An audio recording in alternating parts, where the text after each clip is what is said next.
Hey everybody, welcome to Art of Sacred Embodiment. Happy to be here with you on this happy new moon. If you're feeling happy, you might be feeling emotional, you might be feeling tired, you might be feeling reflective.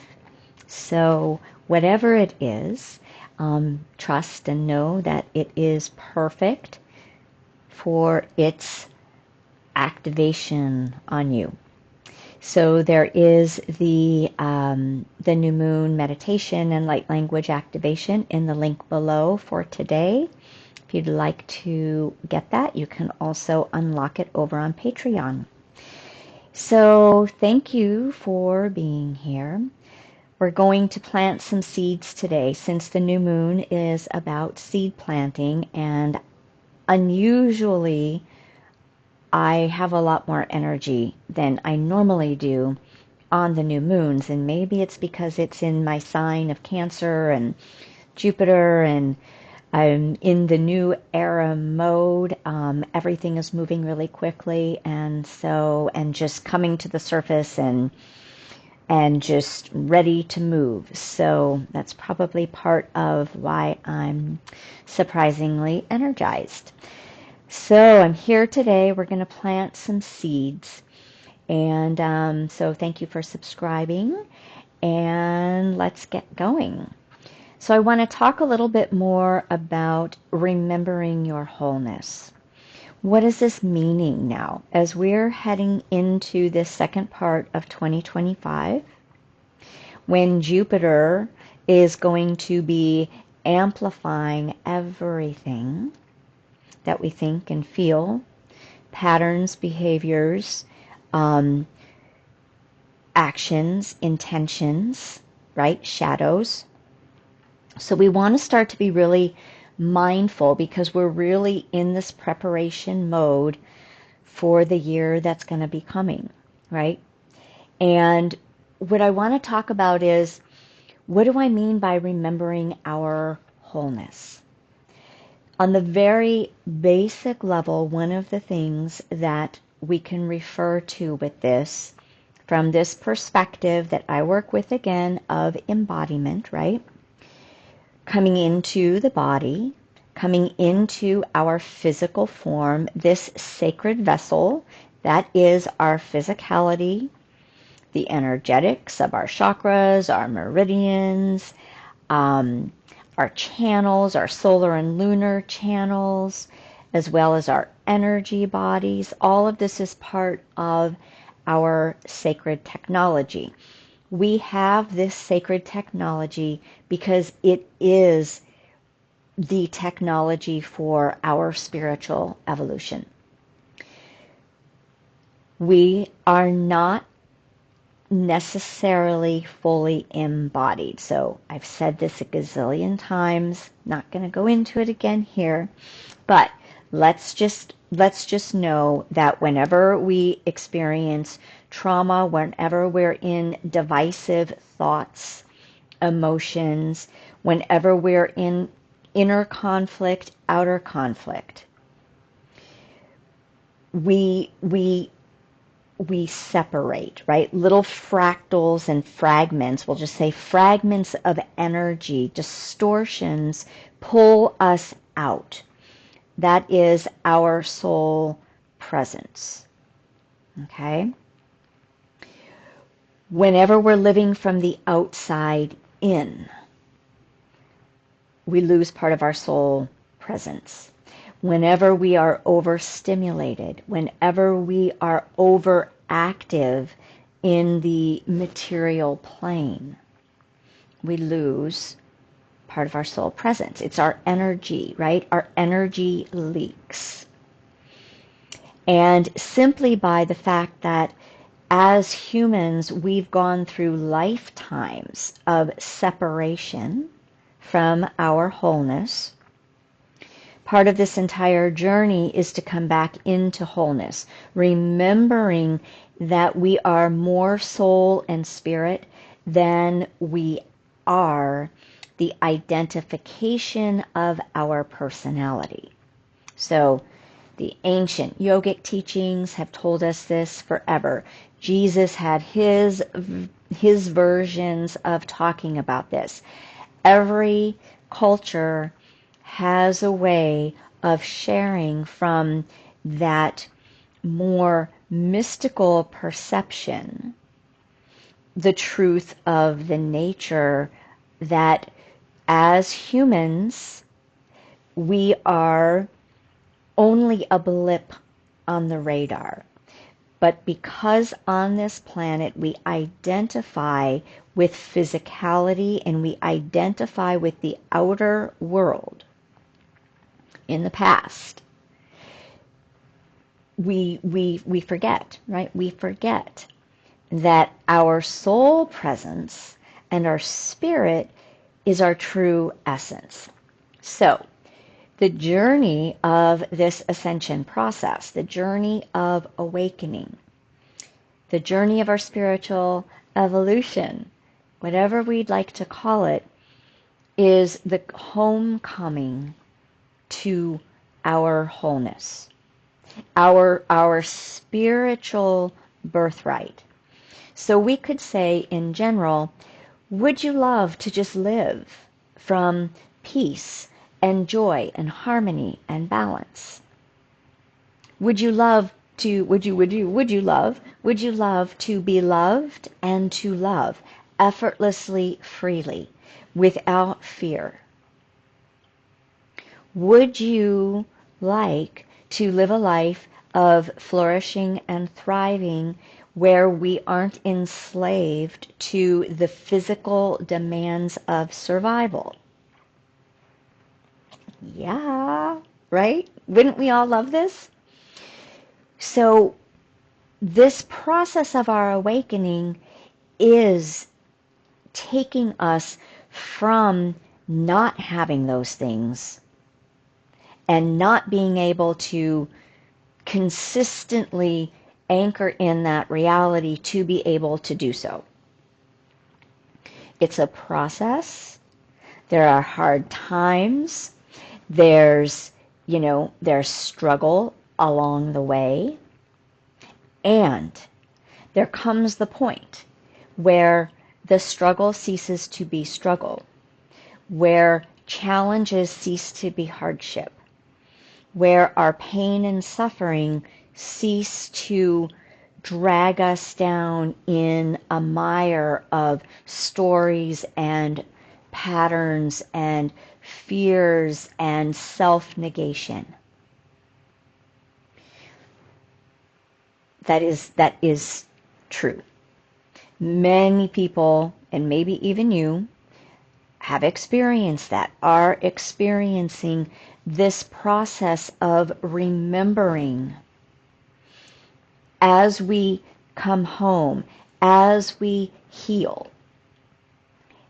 Healing is remembering the truth, discarding distortions, and remembering, oh, I am worthy. I am lovable. I love myself. I matter. I am not bad or wrong or need to be ashamed of mistakes that I've made or operating from lower pain and suffering that motivated me without even really knowing it to cause pain and suffering. We're moving out of that. And now we're at this pivotal moment where we are accessing all of who we truly are more easily, but we still have to choose it.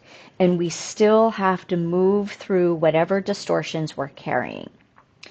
So some of the things that help us to do this are cultivating and mastering, right? We're going to be moving into mastery and maturity. And when we begin mastering our own energetics, we mature. And as we mature, we increase our mastery. So it's this beautiful feedback loop.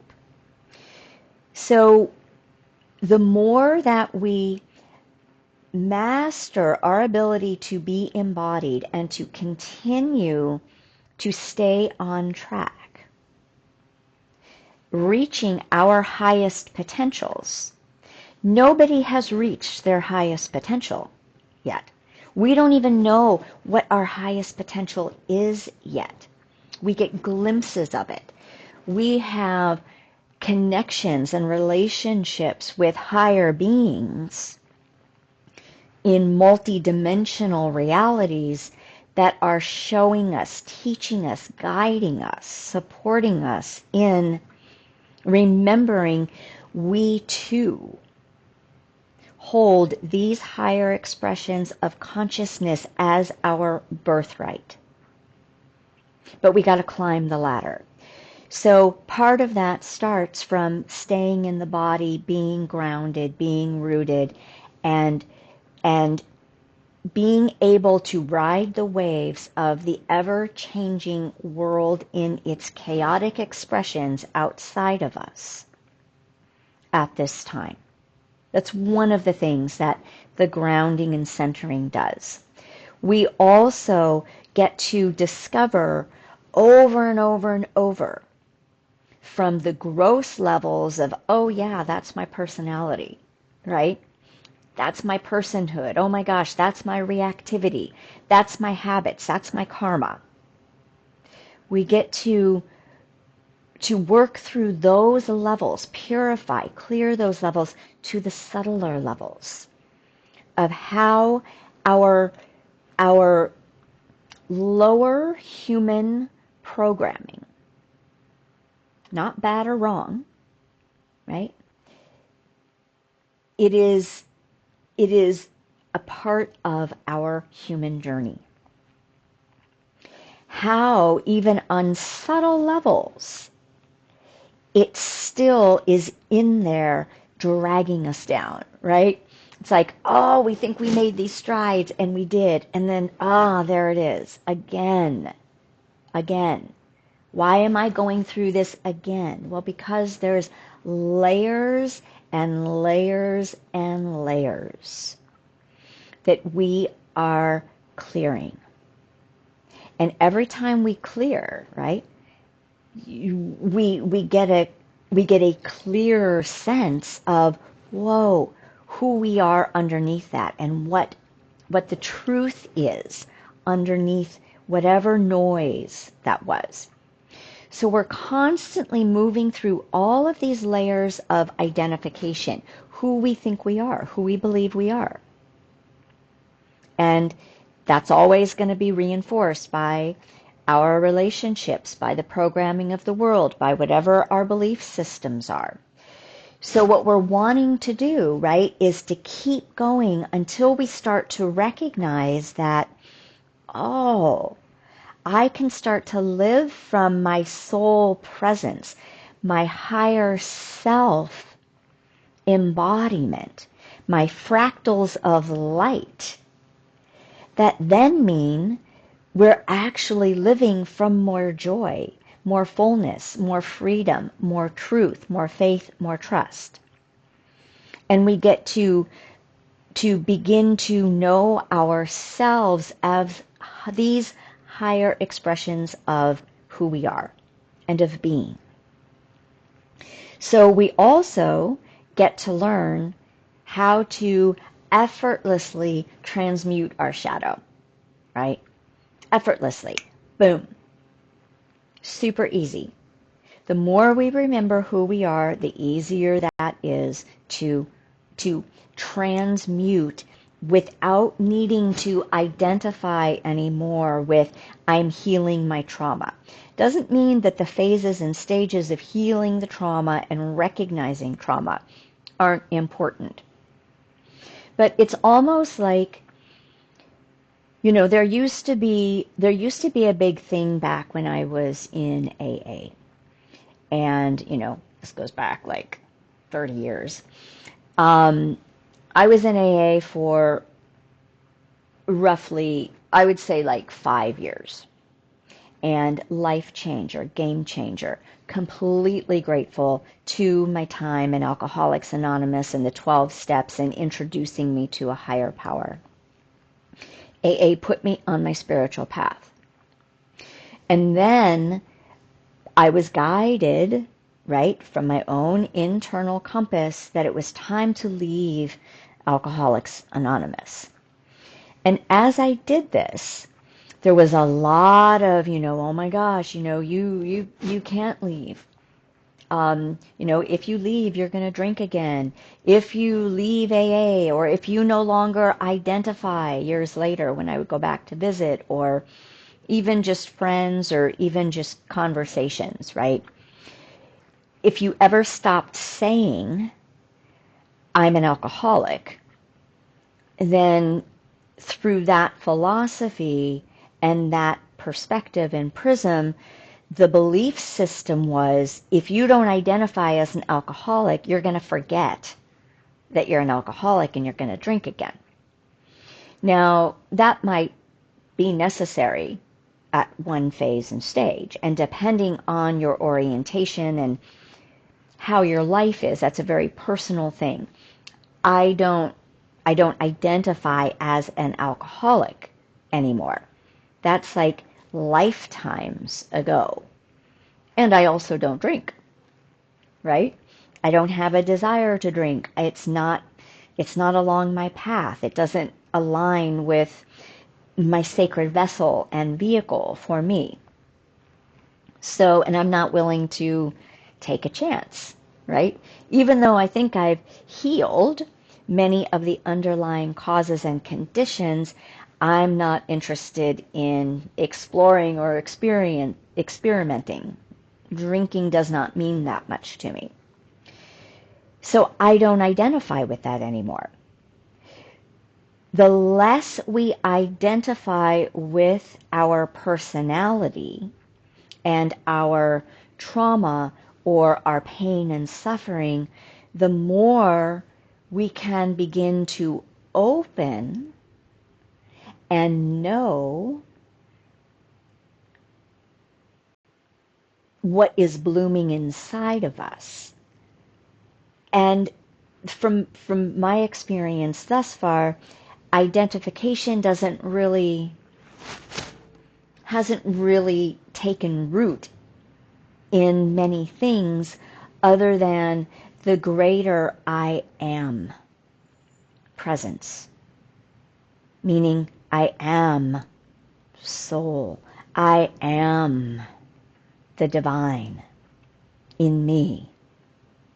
Right? I am life. I am love. And yet, those are fluid, and what that means is consistently showing me higher and higher expressions or deeper soul knowings of each of those things. Right? The I am sort of encompasses, when we really get those moments in the I am presence, it encompasses kind of all that is. We are a part of all that is. So that's part of remembering our wholeness. As we continue to climb the rungs of the ladder, right, we get to really recognize I am here to embody the birthright of love and peace and joy and life and vitality and vibrancy and love. And that becomes not what happens to us because our external circumstances are pleasing us. It happens to us because our holy wholeness is anchoring in, and those higher qualities are becoming us. We are becoming them. Our sacred technology up levels to hold these levels of consciousness. So The classes that I'm going to be starting July 2nd, Remembering Your Wholeness, are every month, the first and third Wednesdays. We're going to be starting on July 2nd, 5:30 Central Time. We're going to do it on Zoom. Live call. These are going to be live calls if you can make it. Replays if you can't, and if you register. These are going to be ongoing. We're going to be taking different phases and stages. We're going to be starting from the beginning. We're going to be working up the ladder together.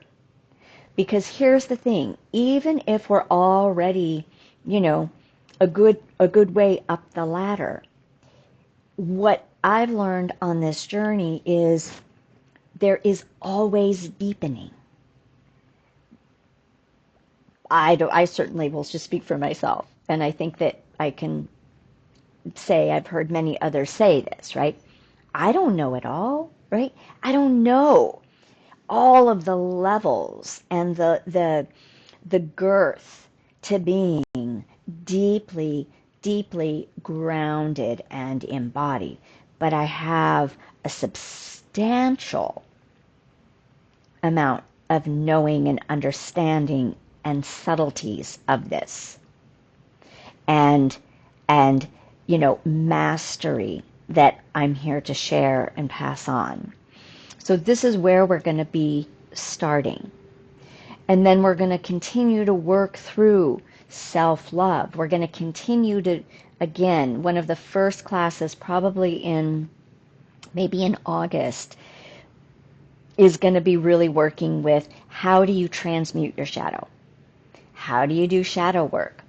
So that you can be empowered to work through what rises in yourself or in your life with more ease and grace. It doesn't mean that you may not ever need support or therapy, if that's where you're at in your journey. But what I want to do is give you some tools and techniques to really know that you can feel confident. And you don't have to be afraid of your feelings, of what's in here when things start to rise up, right? Because that's probably the biggest hindrance, is if we've kept things stuffed down for so long, we're afraid that, oh my gosh, if I look at this, if I feel this, it's going to be big. And some things might be big, and that's why you have support. But we're going to start with things that are manageable, okay? So we're going to work with these different phases and stages so that you are having this opportunity to ride this next wave of the rest of this year. So you're amplifying higher light frequencies and consciousness. So that's what Jupiter is amplifying, not your shadow, not the things that don't serve you, not your fears, so that you can continue to up-level into more and more of your own holy wholeness, so you can come into your divinity. So you can begin to know what does that mean. And some of you probably already know that. You're getting glimpses. We're all getting glimpses. And anchoring our divinity comes after we've gone through a lot of these phases and stages. It comes through unification. It comes through the divine union that is, how do I unify through and with all of life? So I invite you, in planting the seed on the new moon, right, that we are going to be starting this in July, and I hope that you join us. And yeah, so if you choose to, there's going to be a link below. I'm going to be doing another blog post about it as well. Haven't done that yet. There will be a link below. reach out to me. Let me know you're interested. Just share, like, a little bit about yourself. What is drawing you to this? Doesn't have to be anything big or long, right? Just so I can get to know you a little bit. And then I'm going to send you out the information. Okay? So, here we go. Yeah. Let's move into this new era together and have a really wonderful new moon. Remember, the new moons take us inward. Ideally, I'm not that inward today, but I'm going to be doing this the rest of my day, going inward, sitting out in the sun, and well, not in the sun, but in the shade outside, because we're still, that summer solstice energy is still here. We've got a lot of really good energies and medicines that come through the natural world right now. So we can amplify that relationship and connection. All right. Much love, many blessings, and I hope to see you in July.